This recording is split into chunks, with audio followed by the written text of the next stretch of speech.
We sort of said from the beginning of Sunset Overdrive, what would happen if societal norms were stripped away? Would we become creative like Burning Man, or would we become something oppressive like Lord of the Flies? When Marcus and I were first working on our pitch for Sunset Overdrive, one of the things we focused on a lot was these different fashion trends and just people dressing in odd ways. We had a huge collection of all these different ideas of like mods and rockers and just all kinds of crazy different fashion eras, and we handed those to Jacinda, and thank goodness she pared them down to something reasonable and doable. We started taking all the fashion reference they gave us and separating them out into 3 different buckets. Mainstream fashion is basically anything that a normal person would wear.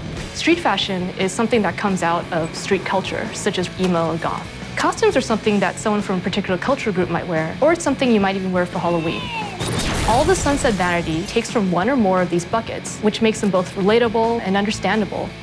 Diversity was very important to me because it is all about player choice and being who you want to be. And I think it definitely makes our game stand apart from other games.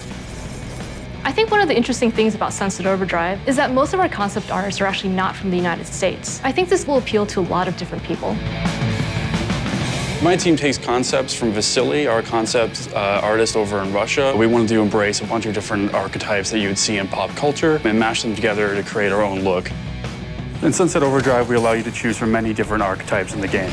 That includes different races, different body types, big and small, and different genders.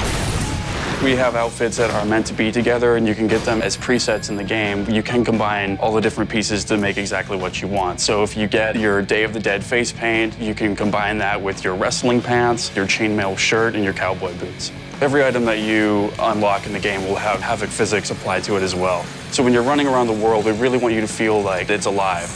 Clothes sort of provide people's most obvious identity and can even act as masks. So it's really important to me and Marcus that vanity stay as just a purely vanity element, that we didn't attach RPG stats or any other bonuses to it. And it was something that was a really big fight around the studio. Marcus and I just had to stand firm and say, you know, it's really important to this game that players be able to wear whatever they want to wear to express themselves.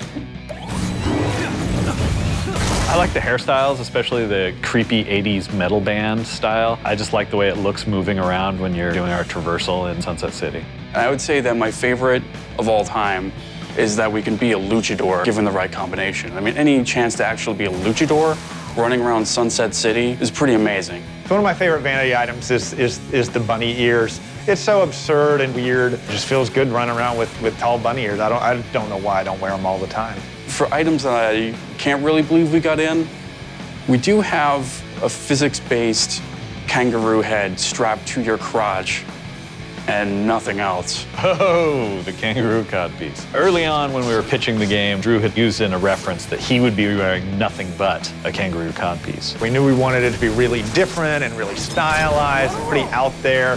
And it just seemed so absurd, but we started pitching it that way, and every pitch we did, we would talk about the kangaroo codpiece, and I think it was one of the first things you can look at or talk about and be like, now that is Sunset Overdrive. So after you've dressed up your character and you've got them looking the way you want, we still got a ton of customization with the weapons, the traps, the amps, a lot of different things on the gameplay side.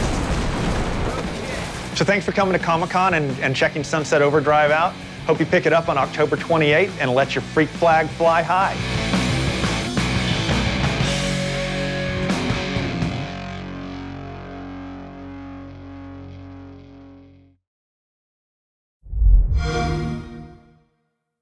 Xbox One, now starting at $399.